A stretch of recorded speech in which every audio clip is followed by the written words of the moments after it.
नमस्कार, सीएनबीसी आवाज स्टूडियो से आपका स्वागत है। आपके साथ मैं हूं विपिन भट्ट और आप देख रहे हैं आवाज अड्डा। और आज हम बात करेंगे तीसरी लहर और उसके बढ़ते कहर की। जी, ओमिक्रॉन के वार ने देश भर में कहर मचा रखा। तो ओमिक्रॉन को लेकर देश में क्या स्थिति है और अब इससे निपटने के लिए क्या तैयारियां और क्या उपाय हैं, आज इसी पर होगी बड़ी चर्चा, जिसमें हमारे साथ शामिल हो रहे हैं कुछ खास मेहमान। वैक्सीन अवेयरनेस कैंपेन कमेटी के सदस्य समीर भाटी, तो आप सभी का बहुत बहुत स्वागत है। और आज ये चर्चा काफी बृहद होगी, विस्तार के साथ होगी। और शुरुआत हम करेंगे समीर भाटी साहब, क्योंकि इसमें वैक्सीनेशन का बहुत बड़ा रोल है, इसमें टेस्टिंग का बहुत बड़ा रोल है और आप इस काम से सीधे सीधे जुड़े हुए हैं। इस वक्त टेस्टिंग का लेवल क्या है और वैक्सीनेशन के बारे में तो हम जान ही रहे हैं कि अब 3 लेवल पे देश में वैक्सीनेशन चल रही है। बुजुर्गों के लिए फिर से बूस्टर डोज के लिए वैक्सीनेशन शुरू हो चुका है, बच्चों को लग रहा है और जो बचे हुए लोग हैं उनको तो वैक्सीनेशन जारी ही है।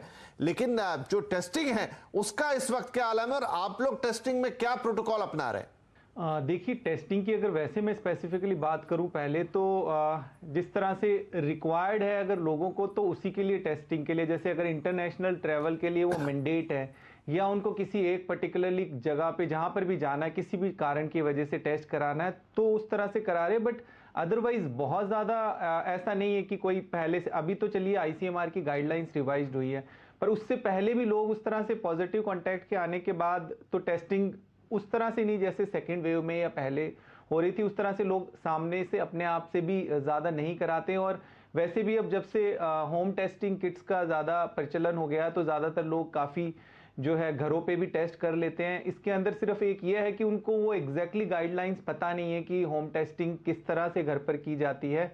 अगर उनका वो नेगेटिव आ गया और वो सिम्टोमेटिक भी है तो भी वो अपने आप को नेगेटिव ही लेकर चलते हैं। तो कहीं ना कहीं ये चीज़ें थोड़ी सी जो ट्रांसमिशन को निश्चित तौर पर बढ़ा ही रही है। और दूसरा, जिस तरह से लोग अभी फ्लू के अंदर और इसके अंदर बहुत ज़्यादा डिफरेंशिएट नहीं कर पा रहे हैं तो ज़्यादातर वो इस तरह के सिम्टम्स को लेकर भी टेस्ट नहीं कराते हैं। तो ओवरऑल हम अगर टेस्टिंग का क्राइटेरिया देखें तो एसिम्टोमेटिक तो पहले भी नहीं आ रहे थे कराने के लिए, क्योंकि ज़्यादातर हम जब उनसे पूछते हैं एक फॉर्म के अंदर किस रीज़न से करा रहे हैं तो पॉजिटिव कॉन्टैक्ट वाले पेशेंट कोई 1 या 2 होते हैं काफ़ी मुश्किल से, या फिर एसिम्टोमेटिक पेशेंट कोई भी नहीं होता है। ज़्यादातर इंटरनेशनल ट्रैवल वाले या किसी और रीज़न वाले होते हैं। सिम्टोमेटिक में भी बिल्कुल एकदम हार्डकोर वो वाले सिम्टम्स, क्योंकि लोग आजकल सोशल मीडिया से जानने की कोशिश करते हैं कि ओमिक्रॉन के कौन से सिम्टम है, इसी तरह के दिखते हैं तो कराते हैं। अदरवाइज जैसे एक कोई फैमिली में पॉजिटिव आ गया और बाकी सबको फिर सिम्टम्स डेवलप हो गए तो भी लोग, ऐसा नहीं है कि फिर पूरी फैमिली का टेस्ट कराते हैं। वो ये इस तरह का जो है टेस्टिंग में एक चेंज आया है इसमें ट्रेंड में। और दूसरा, अब जैसे अब आईसीएमआर की गाइडलाइंस भी रिवाइज्ड हुई है स्पेसिफिकली, तो उसमें हम इसमें एक चीज है थोड़ा सा चैलेंज की जिनका जो पॉजिटिव कॉन्टैक्ट के संपर्क में आए हैं एसिम्टोमेटिक है। अब वो एसिम्टोमेटिक निश्चित तौर पे हम जानते हैं कि वो एसिम्टोमेटिक कैरियर है, बट वो टेस्ट नहीं करा रहा तो उसके जो सेकेंडरी कॉन्टैक्ट में कई बार फैमिली मेंबर में, कि हमारी अगर एक जॉइंट फैमिली रहती है उसके अंदर हाई रिस्क वाले भी लोग रहते हैं तो निश्चित तौर पे उनको वो एक इन्फेक्शन दे सकता है। तो थोड़ा वहां पर समझने वाली चीज जरूरी है।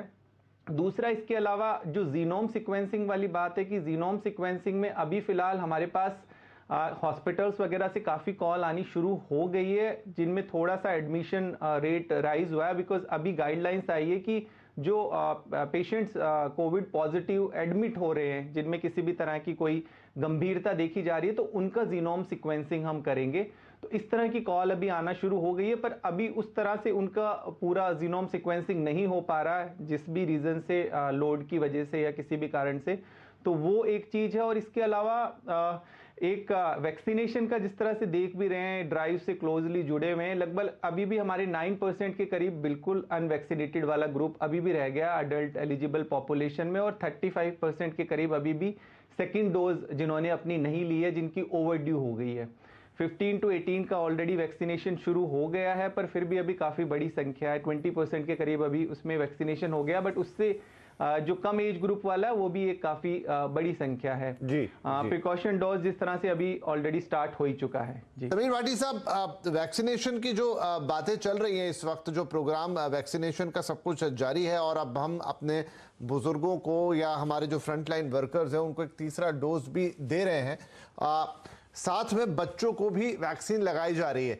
तो कितने वक्त में हम ये चीज पूरी कर लेंगे? जिस हिसाब से अभी तक तो हमारा कार्यक्रम चला है, तो ये जो 10 करोड़ बच्चे हैं जो 15 से 18 वाले हैं, अब उसके नीचे के अलग अलग ब्रैकेट्स आएंगे, तो ये कब तक पूरा होगा और बच्चों का अगला क्रम कहां से शुरू होगा?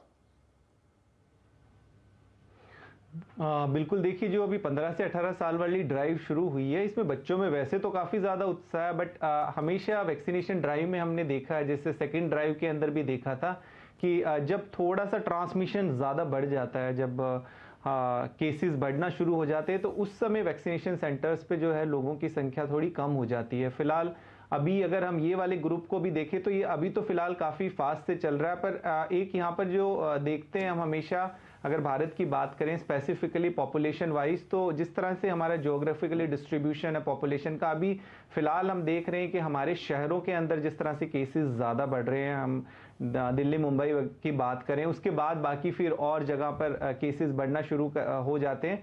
तो जब पीक पर आते हैं तो उस समय हमारे जो वैक्सीनेशन सेंटर्स है उनमें जो है संख्या नंबर्स थोड़ी कम हो जाती है, क्योंकि पेरेंट्स भी कई बार हेजिटेंट रहेंगे। मैं समझता हूँ आगे आने वाले समय में जिस तरह से पीक आएगी बच्चों को लेकर आने के लिए वैक्सीनेट, तो उस समय थोड़ी स्पीड धीरे हो सकती है। और अभी एल्डरली में भी हम देख रहे हैं, वैसे हालांकि शुरू के 2 दिन ठीक था रिस्पॉन्स, पर आगे आगे उनके अंदर भी थोड़ी हेजिटेंसी रहती है जब संक्रमण दर थोड़ी ज़्यादा बढ़ जाती है।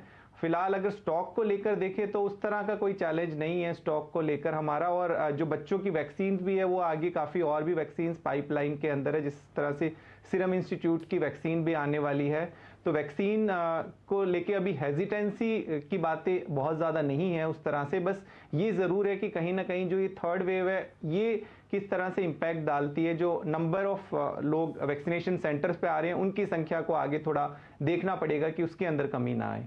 हमें अपना साथ देना, यानी आम जनता को अपनी सोशल डिस्टेंसिंग, मास्किंग और हैंड सैनिटाइजेशन का ख्याल रख के आए। उम्मीद करता हूं कि शायद हम इसमें आज जो पूरी बातचीत हुई है थोड़ा और सेंसिटाइज हो पाए होंगे, और अभी से इसी वक्त से इन चीज़ों का और गंभीरता से ख्याल रखेंगे। आप सभी महानुभावों का इस कार्यक्रम में शामिल होने के लिए और अपनी कीमती राय रखने के लिए बहुत शुक्रिया।